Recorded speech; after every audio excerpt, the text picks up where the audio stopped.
Hello again, welcome back everybody. Today we're gonna talk about the sad truth about your F&I support agency and why it's holding you back with your profits.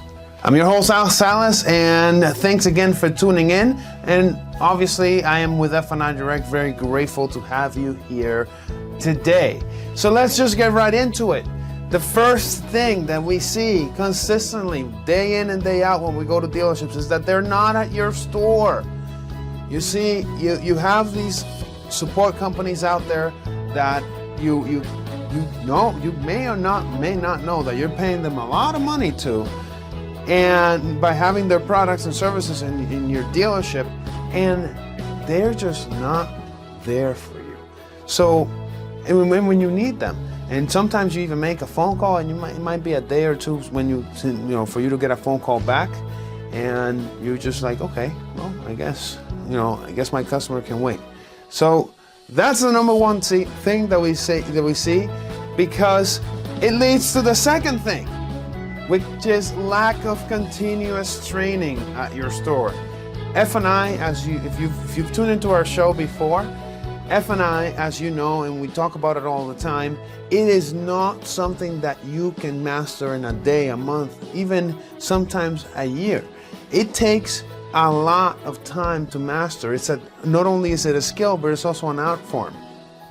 You have to integrate aspects of administration, aspects of sales, aspects of accounting, and to get to the highest levels, aspects of leadership in the F&I position. So these aren't things that are going to be learned overnight. And second of all, you need trust in the person, in the people that are actually going back and forth, to be able to generate that trust.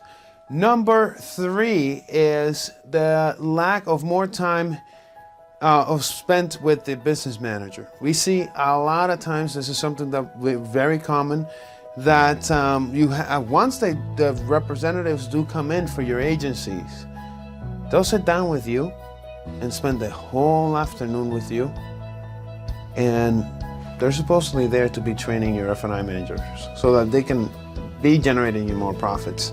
Now, I'm not opposed to spending time with the dealership owner and going over different metrics and reviews and plans of where we want to take the store, but it does come a time that you need to spend the time with the business manager and start modifying and tweaking the different areas of their job, because I can assure you, I don't care how well they're doing, there's always something that they can be working on that can bring more value to your dealership. And if you don't have somebody looking at that all the time and bringing it to their attention and bringing the best out of them, then you're losing out on the potential of the people that you are already paying big money to work at your dealership. Number 4 is to find problems and not solutions. It's something that is very, very small, but it is something that affects your dealership in a great, great way.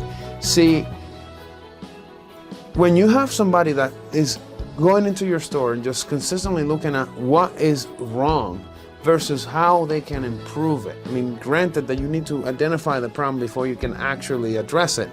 But once you identify it, then we need to stop. There comes a point where we need to stop looking at problems, and we need to start investing time and energy in the solutions. So spending too much time on the problem, it's one of the biggest things that we see support agencies out there fall flat on.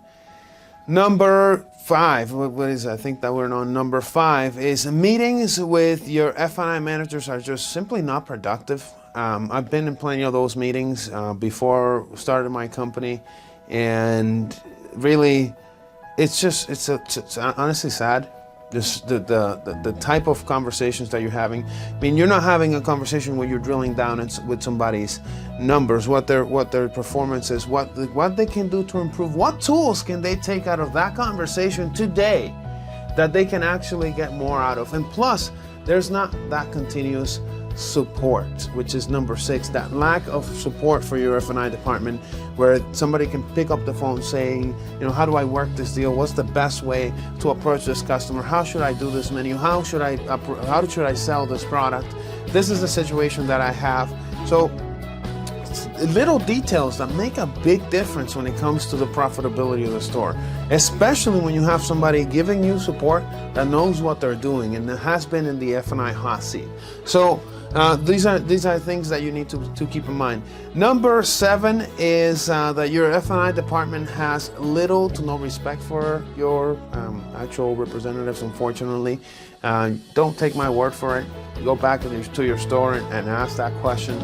And what you'll find is that, they're just not helping your people the way that they need the help. I mean, like I said, F&I, and I'm going to say this so I'm blue in the face, F&I is not something that's mastered in a day, a week, or a month. It's something that takes continuous training, continuous focus in working on each little detail of what we're doing every single day. And last but not least, the sad truth about your F&I agency is that it's not F&I direct. And that's one of the things that we want to talk about. We want to have you schedule a phone call so that we can determine how we can generate your dealership an additional 30% in your F&I department. As we mentioned before, we have a goal that we're going to be helping 1,000 dealerships generate at least 30% more profits in F&I, and we want you to be one of those dealerships. So we need your help so we can provide you with all the value that we bring to the table, so we can help you generate additional profits, but most importantly, everything that comes with that, the peace of mind, the freedom, the ability to do things and expand.